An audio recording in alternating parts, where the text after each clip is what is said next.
उपस्थित भव्यात्मा भगवान पार्श्वनाथ स्वामी, जिनकी महिमा अद्भुत है, जिन्होंने बिना कुछ किए सबको सब कुछ दे दिया। यही तो विशेषता है वीतरागी भगवान की कि वे देते कुछ नहीं है लेकिन मिल सब कुछ जाता है।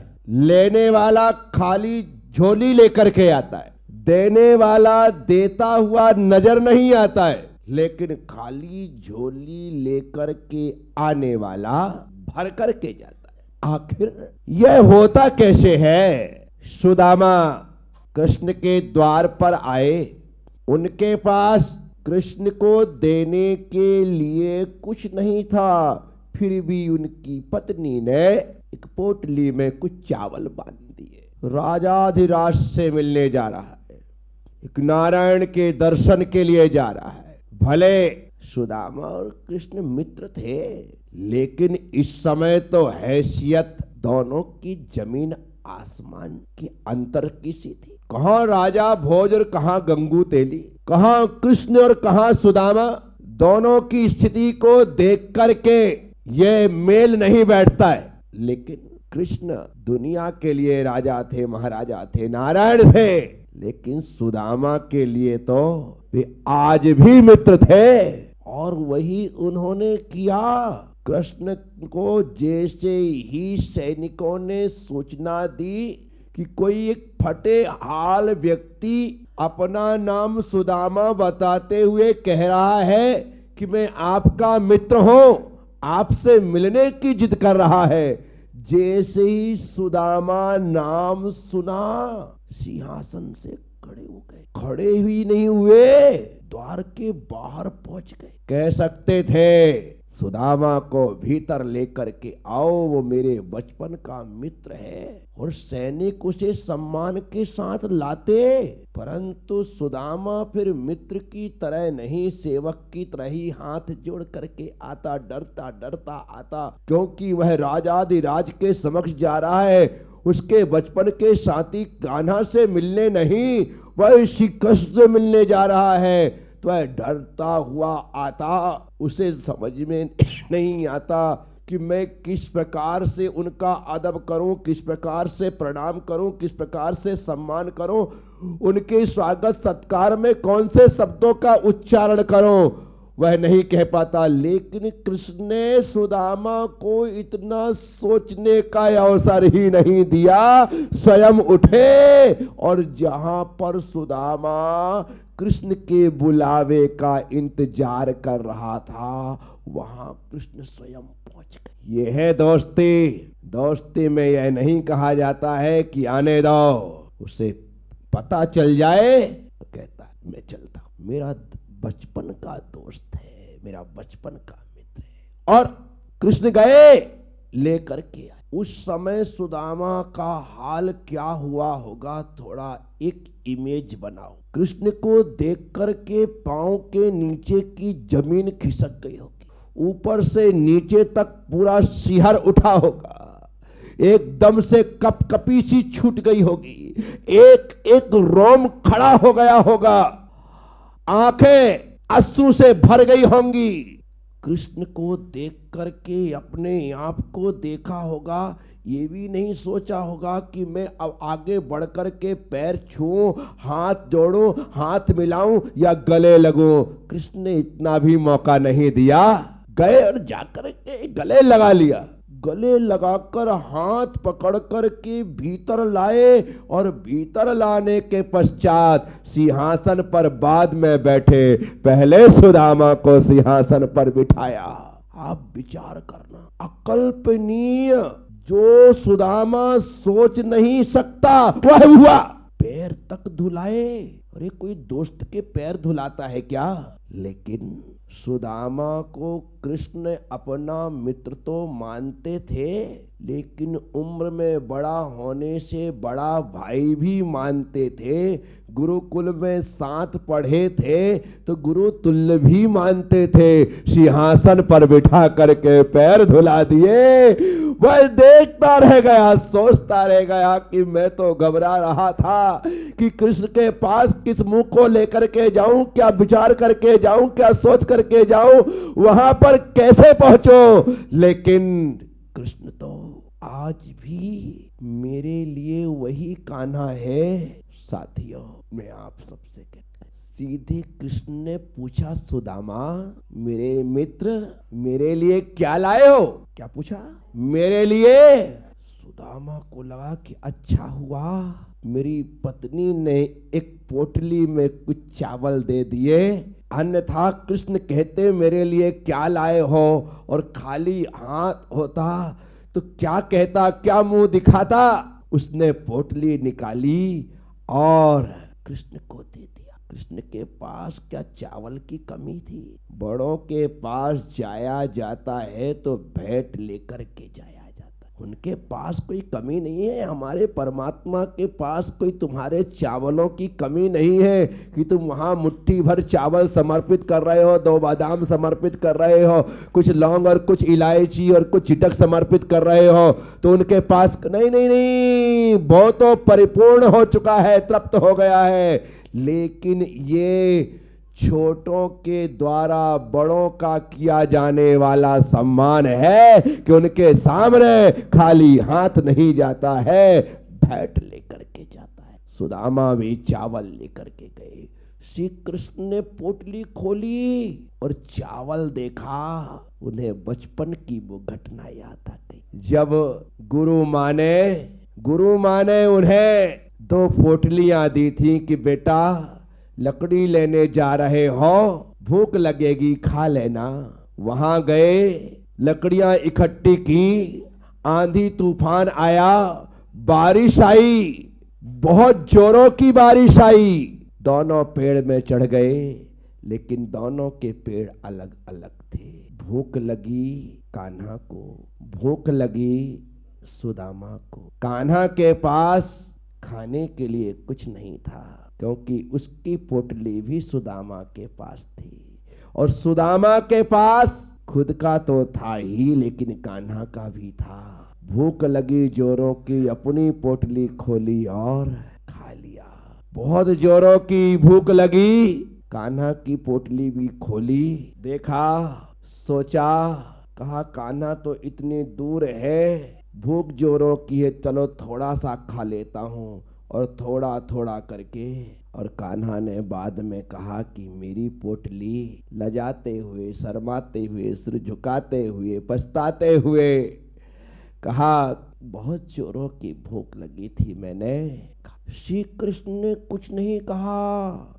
याद रखना, जो भगवान का हिस्सा खुद खा लेता है उसे जीवन भर गरीबी को भोगना पड़ता है, गरीबी का सामना करना पड़ता है। सुदामा का हिस्सा नहीं था, हिस्सा कृष्ण का था और खा लिया उसने, जीवन भर गरीबी।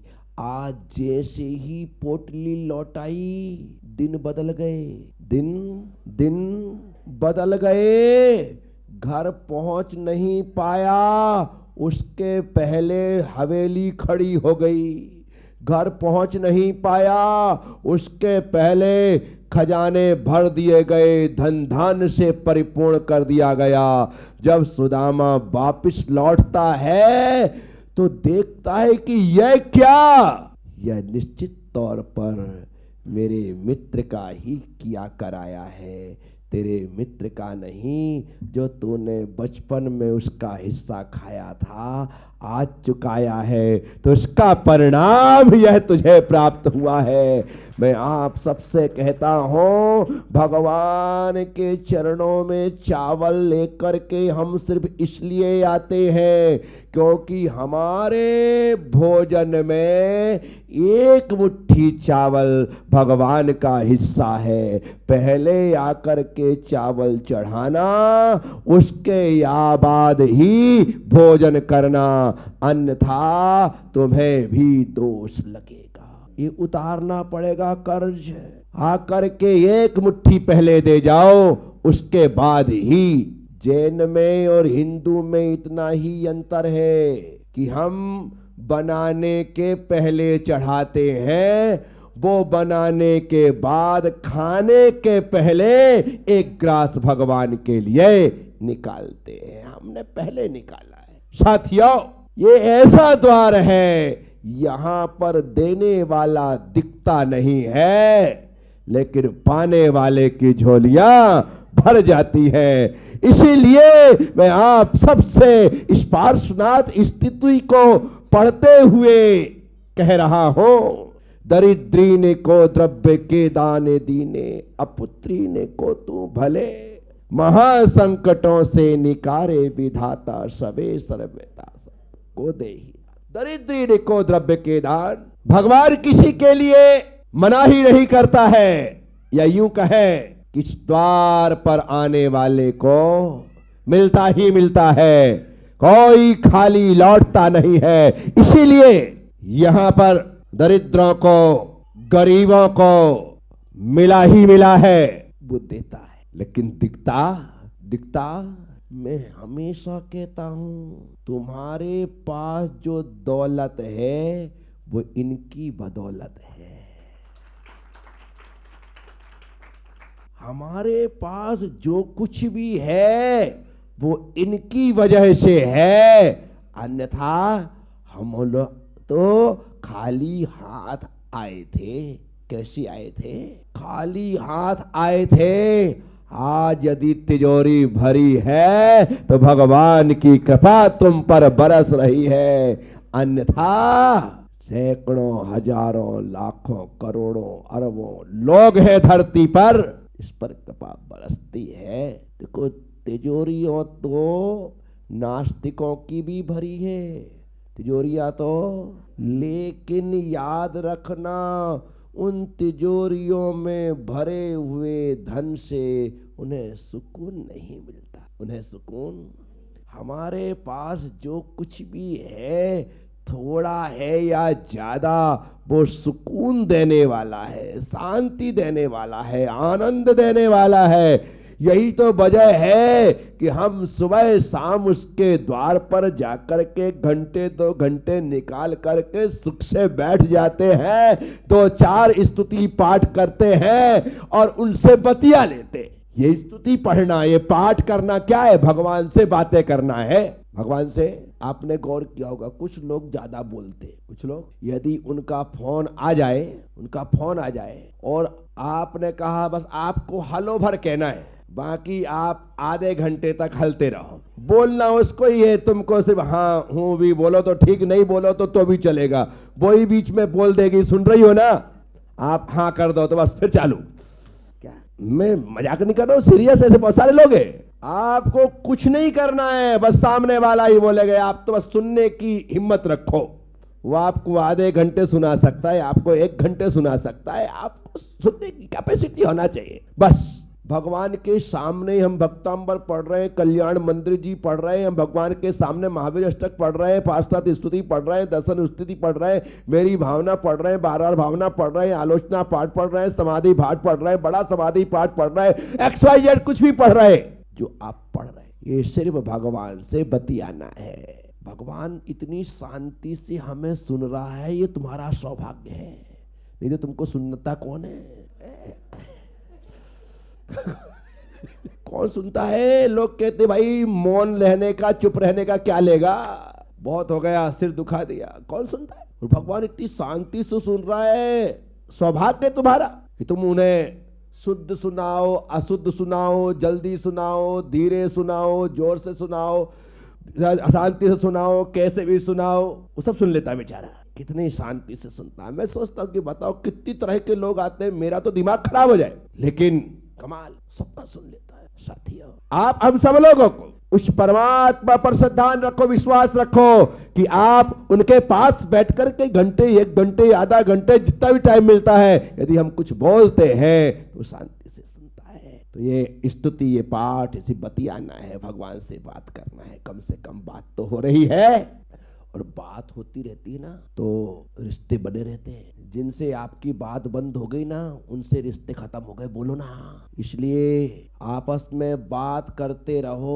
और रिश्ते बना करके रखो, और भगवान से बात करते रहो और रास्ते बनाते रहो। भगवान से बात करने में रास्ता बनता है, रास्ता बनता है, और आपस में बात करने से रिश्ता बचता है। दरिद्रीन को द्रव्य के दाने दीने। क्या कह रहे? दरिद्रीन को, जो दरिद्र है, गरीब है, भिखारी है, विपन्न है, उनको द्रव्य का दान दे दिया। भगवान की भक्ति से अर्जित पुण्य व्यक्ति को धन दौलत से संपन्न कर देता है। घड़े मिल जाते उसे। क्या?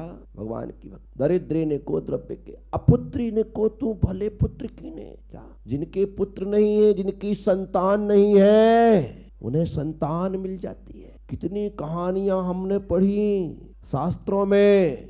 कथा ना कहते, आपने सुहाग दशमी की कहानी पढ़ी। सेठानी निपुती है, झाड़ू लगाने वाली स्त्री ने उसे देख करके मुंह फेर लिया। उसने पूछा कि क्या बात है? बोले सुबह सुबह बंध्या स्त्री का मुंह नहीं देखना चाहिए, अपशकुन हो जाता है। सेठ से कहा कि मुझे संतान चाहिए, कुछ भी हो जाए, कैसे भी हो जाए, संतान चाहिए। गुरुदेव के पास जाना हुआ।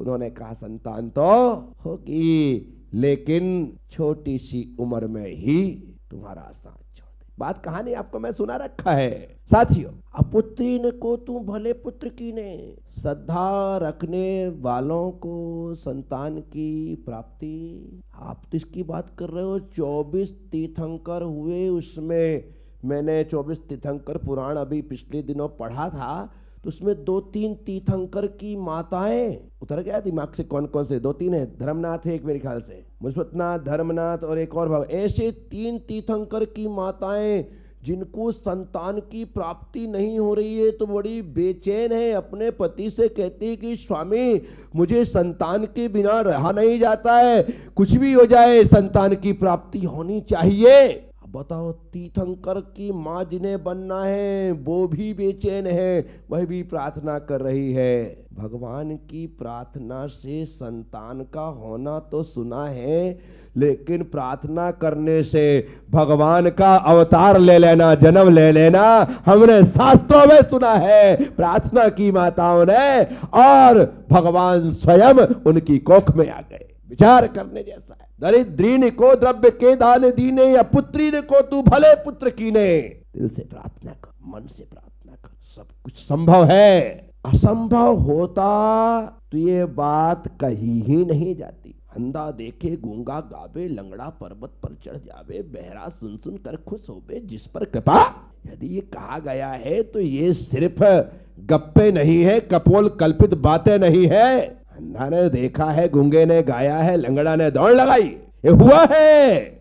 इसलिए मेरे गुरुदेव की जीवन की सच्ची घटना है। जसपुर नगर छत्तीसगढ़ में प्रवास था, सुद पंचमी का अवसर था। एक एसपी वहां पर दर्शन के लिए आया करता था। एक दिन वो अपने साथ एक बौद्ध भिक्षुक को लेकर के आ गया, जिसका शरीर पूरी तरह से टेढ़ा मेढ़ा था, वह विकलांग था। आपके वो आया, और आने के पश्चात वहां पर पालना झुलाने का कार्यक्रम चल रहा था सुद पंचमी पर। उसने कहा कि मैं बौद्ध भिक्षु हूं, क्या मैं भी पालना झुला सकता हूं? गुरुदेव ने कहा जाओ झुलाओ। और जैसे ही उसने पालने को छुआ, एक करंट लगा उसे। करंट क्या लगा, उसके हाथ ठीक हो गए। जो अपंग था, हाथ उसे लगा कि ये क्या हो गया। जय जयकार से मंदिर गुंजायमान हो गया। सत्य घटना है छत्तीसगढ़ जसपुर की। हाथ जोड़ करके पैर पकड़ लिए गुरुदेव के, कहा गुरुदेव अब आप मुझे पूरा स्वस्थ करिए। गुरुदेव ने कहा कल शांति विधान है, उसमें आ जा। और दूसरे दिन वह शांति विधान में पहुंचा। शांति विधान पूरा बैठ करके सुन रहा है, पैरों में ताकत नहीं है। 4 लोग उठा करके लाए थे पहले दिन, आज हाथ ठीक हुए, दूसरे दिन अभी पैरों में ताकत नहीं है, दूसरे दिन लेकर के आए। जसपुर वाले भी बताते हैं, गुरुदेव भी बताते हैं, शांति विधान पूर्ण हुआ, कहते उसके पैर भी ठीक हो गए और उसने भगवान की भक्ति में नृत्य किया। जो 4 लोग लेकर के आए थे, खुद चल करके गया। अंधा देखे गूंगा गावे, लंगड़ा पर्वत पर चढ़ जावे, बहरा सुन सुन कर खुश होवे, जिस पर कृपा होने की बात है, हो गई। अब हर लंगड़ा आकर के सोचे कि मुझ पर कृपा हो जाए। अरे वैसी योग्यता तो ला, वैसी की योग्यता तो ला, वैसी योग्यता होगी, वैसी श्रद्धा होगी, वैसा समर्पण हो गया, वैसी भावना होगी तो वह भी होगा। इसके लिए चतुर्थ काल में जाने की जरूरत नहीं है, पंचम काल में भी चमत्कार होते हैं, लेकिन सिर्फ उनके साथ होते हैं जिनके मन में अकाट श्रद्धा होता है। इसीलिए मैं आपसे कहता, दरिद्री को द्रव्य के दाने दीने, अपुत्री ने को तू भले पुत्र की, महासंकटों से निकारे विधाता। क्या महासंकटों से? छोटे मोटे संकट नहीं, बड़े बड़े संकट हो, बड़ी बड़ी तकलीफें हो, उससे भी यदि कोई निकाल सकता है, निकाल सकता। और किसी में वह सामर्थ्य नहीं, किसी में वह ताकत। और ऐसा हुआ है, ऐसा भक्तांबर जी के अंतिम 8-10 काव्यों में जिस प्रकार से बात आई है कि चाहे महायुद्ध हो, महासंग्राम हो, महाजलोदर बीमारी हो, बंधनों से बंधा हुआ हो। आप 47वां काव्य पढ़ लो, मत्यद्दीपेंद्र मगराज दबान लाही, संग्राम बारिद महोदर बंधनोत्थम, तस्या सुनास उपयाति स्तावकम स्तवम मतिमान धीते। 8 प्रकार के जो भय, मत्यद्दीपेंद्र यहां से प्रारंभ करके हाथी का शी का जो भय है, ऐसे अवसर आने पर भी भगवान ने ही रक्षा की। किसने रक्षा की? भगवान ने ही। जहां पर कोई रखवाला ना हो, वहां पर यदि कोई बच जाए तो उसके लिए कहते हैं, जाको राखे साइया मार सके। इसका रक्षक दया निधान। क्या? जिसका रक्षक दया निधान। बाल नबा का होता उसका जिसका रक्षक दया निधान। आप विचार करो, भगवान यदि स्वयं रक्षा करने वाला हो, कौन बुरा कर सकता? अंजना सती गर्भवती अवस्था में बिल्कुल फुल टाइम जहां चल रहा हो, और वह उस गुफा में है जहां प्रसूति होनी है। विचार कर, मुनिराज थे, अंजना के लिए आशीर्वाद और उपदेश देकर वहां से चले गए, गुफा खाली कर दी। एक महान आत्मा का जन्म होना है। अब बताओ, कामदेव, 18वें कामदेव हनुमान, जिनका जन्म होना है, महान पुण्यवान 169 महापुरुषों में जिनका नाम है, गर्भ में होने के बाद उनकी मां कर्म का फल, इतना पुण्यवान जीव है, कर्म कट जाने थे। पुण्यवान जीव के कारण कर्म तो नहीं कटे, लेकिन बुरे दिन कट गए। क्या कट गए? कर्म कटना नहीं, बुरे दिन भी कट गए। मुनिराज का आशीर्वाद मिल गया, उपदेश मिल गया, गुफा में स्थान मिल गया।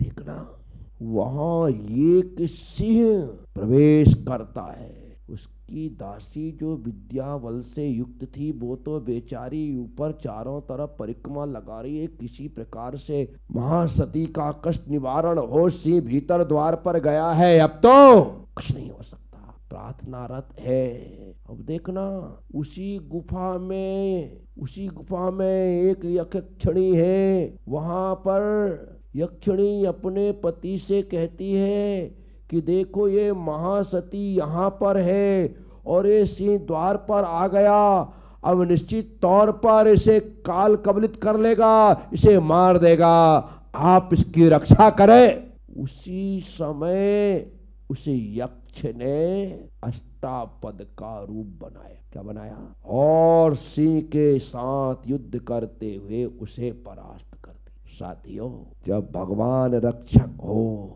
तो कोई ना कोई शक्ति वहां पर भगवान की कृपा से रक्षा के लिए उपस्थित हो जाती है। और वही हुआ, महासंकटों से निकारे।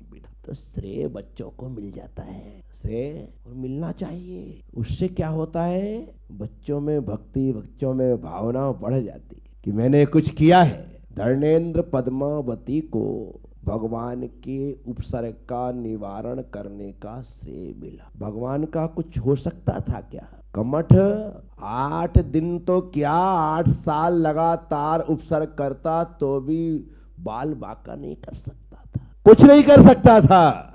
लेकिन जिन्हें भगवान ने नमोकार मंत्र सुनाया था, और वे नाग नागिन से धर्मेंद्र पद्मावती हुए थे।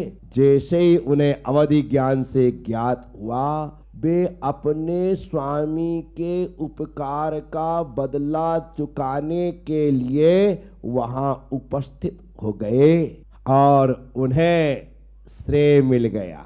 क्या मिल गया साथियों? महासंकटों से निकारे विधाता। जो महासंकटों से निकालने वाला है, क्या वो संकट में हो सकता है? कभी नहीं। हमें दिख रहा है कि वो संकट में है, पर है नहीं। संकटों से घिरा होना संकट में होना नहीं है। संकट में तो वह है जो बचने की चेष्टा कर रहा है, जो बचना चाह रहा है, यहां वहां देख रहा है, हाथ पैर मार रहा है, वो संकट में है। अन्यथा संकट मोचन ही संकट में हो जाए, ऐसे कैसे संभव है? तो भगवान पर उपसर्ग हो रहा था, लेकिन उन पर कोई संकट नहीं था। इसलिए तो वो अचल अकंप अडोल सुमेरु से बैठे थे। कमठ उनका कुछ नहीं कर सका। उन पर कोई संकट नहीं था, दूर दूर तक नहीं था। संकट उन पर आ ही नहीं सकता। तो साथियों, महासंकटों से निकारे विधाता, सवे संपदा सर्व को दे ही दाता। क्या कह रहे? सारी संपदा सबको देते। भगवान क्या लेकर के गए? सब छोड़ गए। एक पाई भी नहीं ले गए, एक फूटी कोड़ी भी नहीं ले गए। जब आए थे तब कितने रत्न बरसे, कितने दिन तक बरसे है? 6 महीने 15 महीने तक, 15 महीने तक रोज रत्न बरसते थे। गजब हो गया। जो बरसा उसे इकट्ठा करके कि मेरा है, ऐसा नहीं। सब दान से संपन्न। राजा महाराजा बने, दीक्षा ली। हम तो पिच्छी कमंडल ले भी लेते हैं, भगवान ने तो वो भी नहीं ली। पिच्छी कमंडल भी की जरूरत नहीं है। हमें जरूरत पड़ती है भगवान को पिच्छी की जरूरत, क्योंकि वे चलते हैं तो जीवों को कष्ट नहीं होता। रिद्धि से युक्त है। जैसे ही दीक्षा लेते हैं उसी समय 63 रिद्धियों से युक्त हो जाते हैं। कितनी? एक केवल ज्ञान 64 रिद्धि बाकी रहती है, 63 रिद्धि से युक्त हो जाते हैं। 4 ज्ञान मन प्रज्ञान से युक्त हो जाते हैं। अब वो मकड़ी के जाले में भी पांव रख दे तो जाला हिलता भी नहीं है। क्या? जाला हिलता भी नहीं है। विचार करो। तो क्या काम की पिच्छी? इसलिए पिच्छी नहीं रखते। और मलमूत्र तो जन्म से है ही नहीं, तो कमंडल भी नहीं रखते। तो भगवान दीक्षा लेते हैं ना, तो जो राजपाट वैभव ऐश्वर्य संपदा थी सब कुछ छोड़ देते हैं। पिच्छी कमंडल भी ग्रहण नहीं। ग्रहण करने के नाम पर सिर्फ दीक्षा ग्रहण करते हैं, ऊपर से वे कुछ भी ग्रहण नहीं। सबे संपदा सर्व को दे ही दाता। पूरी संपदा दे दी, सबको दे दिया। ले जाओ, जिसे लेकर के जाना है वो ले जा सकता है। कोई मनाही नाम की चीज ही नहीं है। वो भगवान पार्श्वनाथ, जिनकी कृपा, जिनकी करुणा, जिनकी दया हम पर बरसती रहे। बस हम इसी भावना से उनके लिए लिखा गया यह स्तोत्र, जिसको माध्यम बना करके हम भगवान पार्श्वनाथ स्वामी का गुणानुवाद कर रहे हैं। साथियों, आपने सुना है, उम्मीद रखूंगा अपनी श्रद्धा को, अपनी आस्था को, अपनी निष्ठा को दिन प्रतिदिन दृढ़ से दृढ़ करते चले जाओगे। बोलिए पार्श्वनाथ भगवान की।